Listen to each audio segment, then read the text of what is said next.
Hello students, good morning to all of you. Myself JP sir and you are watching this lecture. Okay, so in this lecture we are going to start our new topic of English grammar and that is voice.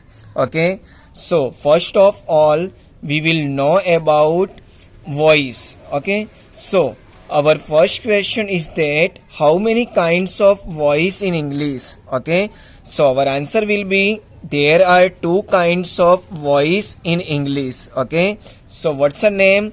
First voice is active voice and second voice is passive voice. Alright, so आप लोगों को पता होना चाहिए कि English में voice two types के होते हैं. फर्स्ट है एक्टिव वॉइस एंड सेकंड है passive voice.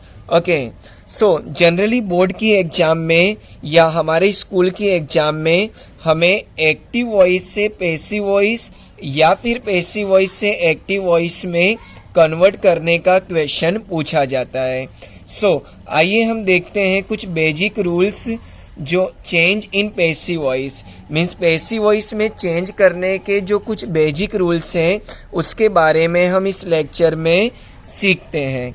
So first rule is that convert object into subject means हमें जो हमारा ऑब्जेक्ट है उसे सब्जेक्ट में कन्वर्ट करना है. That is first rule.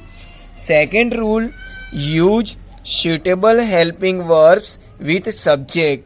अब हमने जो हमारे ऑब्जेक्ट को सब्जेक्ट के रूप में कन्वर्ट किया है सो उस सब्जेक्ट के साथ में हमें सुटेबल हेल्पिंग वर्ब यूज करना होता है. Then third rule is that convert the main verb into third form.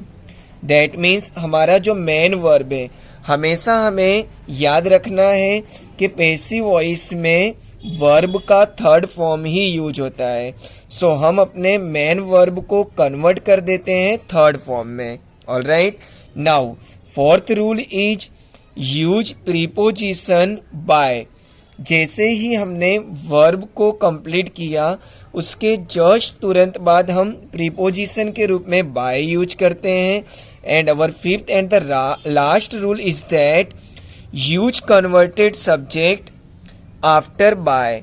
That means by के बाद में हमें जो हमने कन्वर्टेड सब्जेक्ट किया है दैट मीन्स सब्जेक्ट के अंदर कुछ चेंज करने पड़ते हैं जब हम उसे पैसिव वॉइस में चेंज करते हैं सो वो हम बाय के बाद में यूज करते हैं.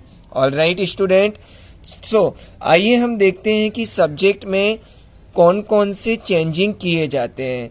So you all know that there are two kinds of subject in English. Okay, first is singular subject and second is plural subject. So in singular subject we say that he, she, it or name, and in plural subject we say that I, we, you, they and names. All right, so जैसा कि मैंने आप सभी को बताया कि अब हमें चेंज इन सब्जेक्ट के बारे में सीखना है.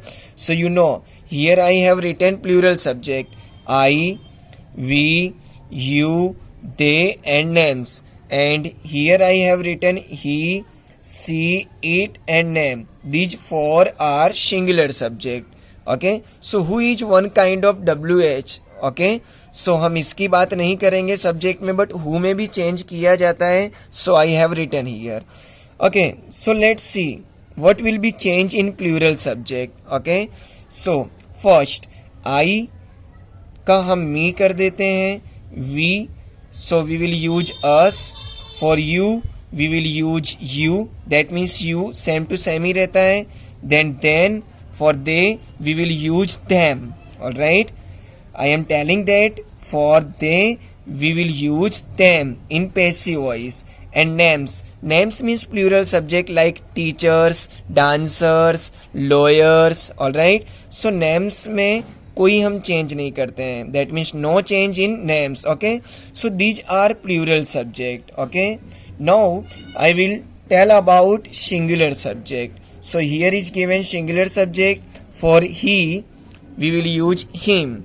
Then for she we will use her. Then for it we will use it. That means it same to same. All right. Then For name, we will use name. Alright, name means one kind of any person's name, or we can also say that teacher, lawyer, dancer. That means it is also one kind of name. Alright student, so name में भी कोई change नहीं होता है, same to same ही रहता है. And WH question में इफ सेंटेंस में हमें हु गिवन है, सो हु का हम पैसिव वॉइस में हुम कर देते हैं. Alright student, so I hope आज का टॉपिक आप सभी को कंप्लीट समझ में आया होगा. सो इसके बाद के लेक्चर में हम टेंस वाइज पैसिव वॉइस में उसे कन्वर्ट करना सीखेंगे. ऐसे तो टेंस के बारे में मैंने आप सभी को काफ़ी डिटेल्स में सिखाया है, बट इसके बाद के लेक्चर में अब हम एवरी टेंस को किस तरीके से उसे पैसिव वॉइस में कन्वर्ट करना है, सो उसके रूल्स के बारे में सीखेंगे. सो यहाँ तक हम अपने लेक्चर को रखते हैं. सो आज के इस लेक्चर को मैं यहाँ पर फिनिश कर रहा हूँ. Thank you so much.